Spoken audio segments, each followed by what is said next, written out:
In today's video, I'm going to teach you how to view your Microsoft Store purchase history in Windows 11. This is a straightforward process, and by the end of this tutorial, you'll be able to easily check your past purchases right from your Windows computer. So let's get started. First, you need to open your browser and navigate to the Microsoft Store website. This is where you can download apps, games, and more for your Windows PC. It's essential to ensure you are visiting the official Microsoft Store site for security and accuracy. This website is where we're going to access your purchase history. Once there, you'll notice the clean, user-friendly interface that Microsoft provides. The next step is to sign in to your Microsoft account.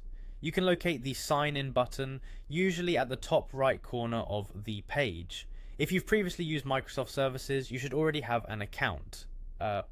Simply click the sign in button and enter your login credentials. Be sure to use the account associated with your purchases, as this is vital to accessing your purchase history.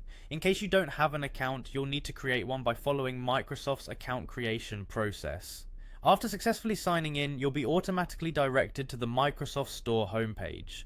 Here you'll see various options and categories that Microsoft offers, making it easier to find and explore new content across apps, games, and more. But for the task at hand, your focus should remain at the top menu of the home page. Now you need to click on the Apps section in the navigation bar. This section is key because it connects us to the personal area of the store where your information, including purchase history, is stored. Upon clicking Apps, you'll be presented with a variety of app categories, featured applications, and personalized recommendations. From this point, you're only a step away from reaching your purchase history. On your user profile, which you can access by clicking your profile icon on the top right corner, locate the Your Purchases or similarly named section. This area will detail all your transactions from apps to games and other in-store purchases.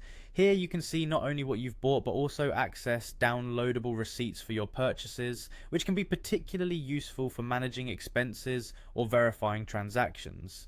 In just a few steps, you've successfully accessed your purchase history in the Microsoft Store using Windows 11. Remember, this process is not just about viewing history, it's also about managing your software and digital purchases efficiently. I hope this guide was helpful for you. If you have any other questions, feel free to explore more resources or ask in the comments below. Thanks for watching and see you next time.